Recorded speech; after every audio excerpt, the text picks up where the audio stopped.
Welcome to the Toffee Blues, your source for all things Everton, and welcome to the match preview for Crystal Palace versus Everton on the weekends. We're getting more and more desperate with every passing game, and the points are becoming more and more vital. So, what better turn off than an away game that we hardly ever win? Yeah, against the team that is right in the middle of a new manager bounce as well. It's a shame, but we've got to get points from somewhere, haven't we? If we want to stay in this league, so it doesn't matter whether it's Crystal Palace away or City away or Liverpool at home. We've just got to find points by hook by crook. Otherwise, we deserve to go down. Exactly, yeah. So, it's all about, it's not just about ability at this stage, it's to test the character, and the players need to rise to this, I think, because I think it's safe to say the character of the players could be really called into question after the Fulham game. The character of the players could be called into question long before that. Oh, of course, but Yeah, but I think basically I get what you mean. No, the Fulham game was there for them to. I'm not going to say there for them to win, but it was use the there for them initiative at to. least. It was there for them to turn up and give the absolute best version of themselves they possibly could have done. And I don't think anyone who saw the game, especially people who actually went to the game and saw it live in person, came out to the ground and said that any player basically acquitted themselves 100%. That they had any reason to not, could hold the head up high. I can't think of anyone really. Um, it was just a dreadful, dreadful performance and a disastrous result. And we can't have any more disastrous results, otherwise The we're gone. margin for error gets tighter and tighter. The more we cock up, the less we can afford to cock up later down the line, and everything But counts. yeah, the games are getting less and less. What have we played now? 31. Have we got seven more to Seven go? left, yeah. Seven left. So that's 21 points possible between now and the end of the season. If we're not getting, for me, double figures, we're down. As far as I'm concerned, I think we need double figure points, or 8 or 9. I think we'd have a chance. But if we get less than 6, I think we're gone effectively. So we Absolutely. just need to start getting points, and you only get 1 point for a draw. You can play absolutely brilliantly, but if you don't win the game, it's only a point, isn't it? And it's at this point, it's not about performances for me. It's just about coming out of games with points on the board, especially if you can get free. I don't care who plays well and who doesn't, or whether you see something there where you think, right, that's encouraging, or the XG stats were good this week, or that player put in his first good performance in a while. None of that matters if we don't actually leave the game with something to show for it. It doesn't matter about what people are doing as individuals now. We just need to stop losing games. Well, that's exactly it. Like, I think it's one of those, and I was like you saying like that is the case now, but I think that should always have been the case. It should never have been about anything other than just, when you look at the nature of our team and the lack of quality in comparison to all of other sides, it should always have been about that. Just, it doesn't matter how we win, just win. It's going to be ugly because we're an ugly side, but Well, it all emanates from the top, doesn't it? Complacency and incompetence is right throughout the club, and it starts at the top and it trickles down. And that's why everyone is so desperate to remove the people who are at the top, and why the process is still going and the movement's, more vocal than it's ever been. You can't change anything at the club until the people who are the root of all the problems are removed, aren't they? But that, again, that's a different subject. Going back to the actual game itself, Crystal Palace away. Um, for me, Crystal Palace are safe now, effectively. How many yeah, points are Palace sitting on? Are they on 35, I think? 36. 36, yeah. As far as 36 is enough, I think. 36 with 7 games With to seven go, to spare, they'll be fine. they'll be fine. I'd be surprised if I think I'd be surprised if Fulham, if Crystal Palace don't get at least 40, really, and they don't. I don't even think they need 40 to stay up. I really don't. It's worked, hasn't it? Bringing Roy Hodgson back, as much as people might have been raising their eyebrows or maybe laughing at them, saying, "What are they doing, bringing back this old age pensioner, this guy who they moved on a couple of years ago, saying they wanted to go in a different direction?" You know, Roy Hodgson's got his critics, hasn't he? And he's got his support as well. But basically, Steve Parish's decision to get rid of Vieira and bring Hodgson in for these, last run of games, it's worked better probably than he ever could have imagined. He's basically got them safe in 2 or 3 games. It's So three straight wins. Three straight wins, yeah. But what else could they have asked for? They couldn't have asked for more. And haven't they kept at least 2 clean sheets as I well? think 2 clean sheets, yeah.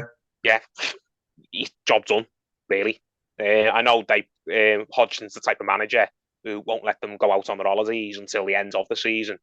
But yeah, Palace could not win another game before now and the end of the campaign, and they're safe. So we've got to hope that there is a little bit of complacency there. I don't think there'll be complacency from Hodgson, but you'd think maybe those players who've had a long, drawn-out season, will maybe let their minds wander now. You'd have to hope anyway, because they did go on that long run where they didn't win a game, so they do have a history. Palace's players have kind of just not what's the way I'm looking Like for? losing focus. Yeah, that's a good way of putting it. Losing focus or not not focusing the minds in the right ways, sort of thing. So there's far more on this game for Everton. Ride on this game is what I'm trying to say, and we've got to take advantage of that because Palace, I don't think, are a vastly superior side to Everton on The paper. They're not anyway. They're a better side, but they're not. Palace are not Brighton. Palace are not even Aston Villa. Do you know what I mean? They're just a side that has got a work ethic and some sprinklings of real quality, which is something Everton's lacked for ages. Loads of players who have no quality at all, seemingly, and a real lack of work ethic, especially before Dyche got here. So it makes for grim sounding, but we've just got to go to that game and find a way to not lose. I don't necessarily think a draw would be a good result, but after last week, which was an absolute disaster, we just have to avoid disaster. Well, again, the fact of the matter is, you're saying like there's more riding on it for us than there is for Palace, but that was the case when we went to Goodison last week, and somehow they didn't apply themselves. The other Yep. team applied themselves more, who Yeah. had nothing to play for. Yep. You're absolutely right. You've just got to hope a couple of players who've not been available in the last couple of months, weeks, will have some part. Will have some part in this game. I mean, I would personally bring Yerry Mina back into the team. I know he's going in the summer, and people will be glad to be rid of him, considering all of his injury problems. But the time for While this is he's not the still on the time. payroll, use him. Yeah, this is not the time for long term thinking. I kind of understood what Dyche's sort of decisions with Mina since he's come in. He's clearly looked at Mina and thought, this is a guy who's not going to be kind of part of my project for Everton, because Dyche in his head will be telling himself, I can get Everton safe here, I'll get this job done, and then I can start planning for next season. He's that type of confident character, isn't he? If Dyche didn't think he could come in and save Everton and then take Everton forwards for the long term, he wouldn't have took the job. He's not that type of fella. So he'll have looked at Yerry Mina and thought, this fella's not going to do anything for me long term, so I'm not going to come to rely on him in the short term. I kind of understood why he thought that way, but the situation's so dire now that I'd bring him back in. I've got a nasty feeling he's just going to stick with Michael Keane and Tarkowski again. He seems to really like that pairing because he knows them. But I'm sorry, I'll always argue this, and I will never be told I'm wrong. Michael Keane is not a good defender. Michael Keane can't be relied upon. I don't care if he pops up with the odd, One of those really players. important He's goal. one of those players who you'll bring in and he'll have one really good game, but he's Michael Keane, full for of me, mistakes. Michael Keane will always be a player who is a net negative, at least while he's been at Everton. Yeah, Maybe basically. he'll go somewhere else eventually, and he'll prove his worth to them. But he's been a net negative signing ever since he got here. The bad has always vastly outweighed the good with Michael Keane, whether it's runs of form, whether it's what he offers in one particular game. I just don't want him in the side, and I don't ever want to see Everton relying on him. And when we've got a player like Mina on the bench, whether he's going in the summer or not, I can't see any Get him in the logical team, argument. yeah. Like, Yeah, I can't see any logical argument why you'd play a supposedly fit Mina over. So you'd play Michael Keane over a supposedly fit Mina, especially when you're a team that is just desperate to avoid defeats. yeah, I'd understand. I think when he first took over, we're talking 2.5 months ago. He was probably I could understand it because maybe he's playing the long game and like saving him because he isn't that fit and he has fitness problems. But with 7 games and the clock ticking down, we might as well start using him. He started to frustrate people recently, Dyche, because he's given contradictory answers in press conferences. He's given updates on players' fitnesses, and he's been given answers that lead you to suggest that these players were going to be involved, like Calvert Lewin, like Onana, and they haven't. and like Patterson, and then he doesn't play them, and he doesn't even put them on the bench in Calvert-Lewin's case. So that's been annoying people. And if that happens again, and we get another bad result, then I can really see some fans really starting to, throw some serious stick at Dyche. And I think he probably deserves it as well. He said that Calvert-Lewin is in the thinking for this weekend, but he basically said near enough the same thing last week against Fulham. He said he's on the grass and See he's anything training, of them at all? Yeah, yeah, and there's been no problems. And then he didn't even put him on the bench in a game that we nearly seriously needed to win, and didn't use him. And again, I go back to what I was saying. I get why you might be wanting to protect the player long term. This is not a situation, Sean, now where we can afford to think long term. The situation is that dire. We just need to take this one game at a just time. win. We just need, there's no point thinking long term if we're not in the Premier League next year. None. Exactly. So if Calvert-Lewin is at all fit, if Calvert-Lewin's got half an hour in him, then he has to play half an hour. Put him on the bench. If he can start a game and he's got an hour in him, start the game and get an hour out of him. Unless a doctor is telling Sean Dyche, do not play Calvert-Lewin, it's too big a risk, do not send him out there for any length of time at all, then you've got to play him. At this point in the same with Mina, because the situation's that bad. We need points that desperately. Exactly, and if the doctor is saying don't play him at all, then it shouldn't be getting he shouldn't be getting a mention in press conferences. True. If he's really not ready, then don't be giving people false hope, which I think Sean Dyche, That's exactly what it was on Saturday. It was false hope. He's giving people false hope. Everyone was expecting to see him on the bench at least. And then you see Neil Maupay starting, and he's not even in the team. That deflated the fans, I think, a lot before the kickoff. I'd leave him Maupay on the pitch for, what was it, until 75th minute? 70, 80 minutes earlier. Yeah, before he even threw Ellis Sims on. There was where I was sitting in the Gladys Street when we were 3-1 down, there was someone, I think he was on his way out, like he was on his way to leave, and he walked past me, and then obviously people like stop and they watch the game when they see a chance happening, and then they kind of delay leaving. And he was saying, this guy who we don't even know, but all the fans were kind of talking amongst ourselves. You can't throw Ellis Sims on, you can't put pressure on the lads. And we were turning around saying to this fella, mate, look at the situation. We're 3-1 down. We're staring relegation in the face. We can't afford to be protective of players at this point. If a player can't cope with the pressure of going on in a Premier League game, then I'm sorry, there's nothing down for him at this club. Do you know what I mean? I don't believe in just throwing players out there for the sake of it, but at the end of the day, the club's future is more important than a player's future. At the end of the day, if you throw Calvert-Lewin out there and he gets crocked and his career's never the same, but he ends up saving Everton, then I'd have that. Do you know what I mean? I care about Everton's future far more than I care about any one particular player's long-term future. I'm sorry, that might sound horrible, but the club is more important than one player. And like you say, in a perfect world, in a world where the club actually run properly, looking after the players' long-term futures, looking after the club's long-term future, but we're not in a position with the luxury of being able to do that. Yeah, it's not. It's not necessarily a bad thing trying to protect a player and being very, very cautious about how you throw them in. But it gets to the point where you could say possibly quite negligent at some points, because if Sean Dyche is so protective of Calvert-Lewin and he doesn't play him, and then Everton ends up going down, then the question will always be, well, if they'd have played Calvert-Lewin, could he have been the difference maker? Question will be there, and that'll be a legitimate criticism that people will be able to throw Dyche if the worst happens. That'll be a legitimate criticism of him. So yeah, I get kind of, you don't want to put too much pressure on a player when they're coming back from injuries, or maybe they've had mental health problems. But at the end of the day, as harsh as this might sound, I care more about the club surviving than I do about a player not feeling bad or possibly getting injured and the career never being the same. I'm sorry, Everton's future is far more important than a player's long-term fitness or mental health.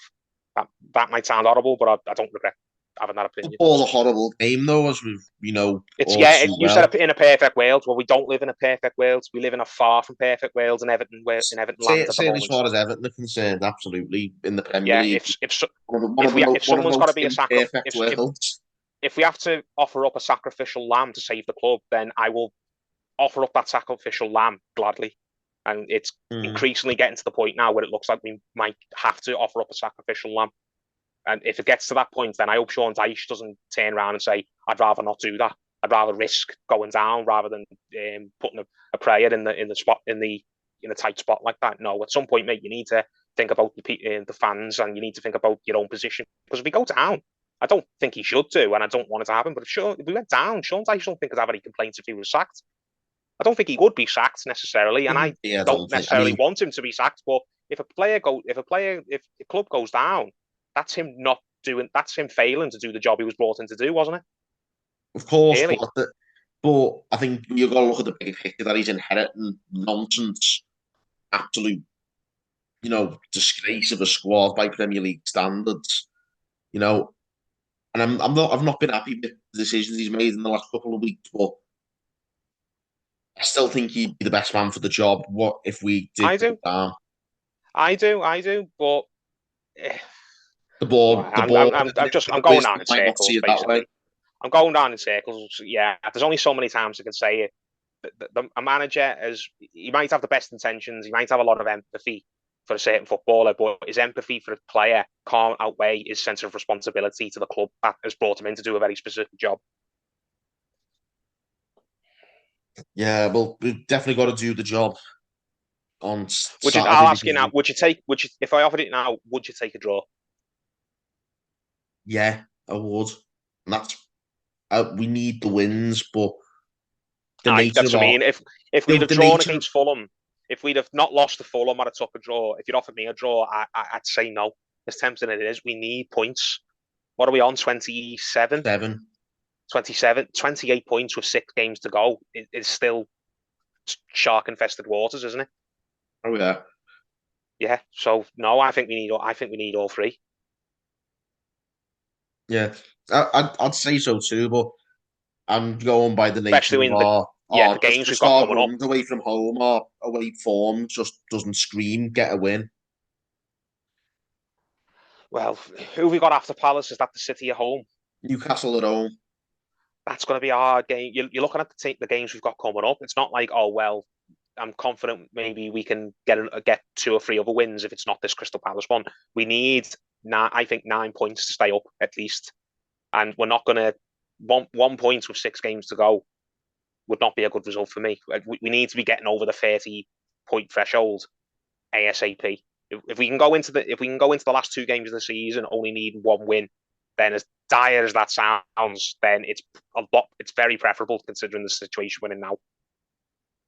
Yeah, but I think that it all boils down to we've just got to turn up and actually play ourselves because they just didn't do that last week, and that's what's concerning me about our prospects in the game. Certain players can apply themselves, and they're just not good enough. I mean, Neil Maupay applies himself, but he's a terrible footballer, Premier League Oh, level. he's Do you know what I wretched. He's mean? absolutely wretched. I think He's absolutely hopeless. So it's not. I wouldn't say he didn't apply himself against Fulham. He's just crap and hopeless. So I would absolutely not be playing him in this game. If Calvert-Lewin's got fit enough to start, I'd start him. If he's only got maybe 20 minutes, half an hour, I'd start Ellis Sims. And that goes back to what we were saying before. Maybe that puts out a load of unnecessary pressure on Ellis Sims. But I'm sorry, we're not in the situation where we can be too empathetic, mate. Do you know what I mean? we're not. Do you want to be playing for a club in the Championship next year? Because if you don't, then I'm sorry, you're going to have to go out there and prove that you belong in the Premier League. Exactly that, yeah. And, yeah, but we'll see what happens anyway. We'll leave it at that. Do you want to do a prediction if you dare? I'm going to go with my heart. I'm going to say 2-1 Everton. 2-1 Everton. That's my heart speaking, not my head. But you've got to have cling to something, haven't you? I'm going to think that somehow we're going to sneak it. We're going to go Calvert that Lewin way. to score on his return. I'll go with 1-0. I think it's going to be a tight. It's going to be tight. We don't score many. We're going to win. It's going to be a 1-0 win, I think. We can't concede the first goal. If we concede the first goal, then I can just see I We'll can see the wilt. players just, yeah, Wilton. I can see the players just completely losing their heads and Palace just putting us to the sword. You can only hope that Palace, considering that where they are now, they'll think that their job's done. They'll go on their holidays. Maybe Hodgson, considering the fact that he's going back into retirement in a few weeks when the season ends, he won't be as Rest on his laurels a little bit. Yeah, that's a good way of putting it. Maybe I don't think Hodgson historically is a manager who rests on his laurels, but if he was ever going to rest on his laurels, then it might as well be when he's a couple of weeks from going back into retirement, isn't it? So you've just got to hope that he'll rest on his laurels. The Crystal Palace players will be on their holidays mentally. Apparently, Lewis Saha's that kind of that rapper, that Premier League rapper on Twitter that's going around, isn't it? Is Hopefully, he? Saha. It's not been confirmed who it is. There's this rapper, this Premier League footballer who's releasing like videos on YouTube and Twitter, like rapping about like other players in the Premier League and about his club and dropping little hints as to who he might be. And apparently, Saha is one of the people who most people think is the anonymous rapper. So my point is, hopefully, if it is Saha and Saha's thinking about his next rap rather than he is tearing the Everton defence to bits, because Seamus Coleman's not going to be playing, and Seamus Coleman, as much as I've given him stick at times, Seamus Coleman has always tended to have Lewis Saha in his pocket. So Wilfred Saha, not Lewis Saha, Lewis Saha played for his age ago. Wilfred Saha is not going to have Seamus Coleman marking him out of the games like he normally. So I am worried, but I've got to be optimistic and think that somehow Everton are going to sneak it. Yeah, I'll go with a 1-0, but God forbid that's being extreme optimistic. But there you have it, guys. Let us know your predictions as well. Get your comments coming in. Let us know how you're feeling going into this one. If you're there, give the video a like and subscribe for more content as well, guys. Till next time, thanks for tuning in on the Toffee Blues.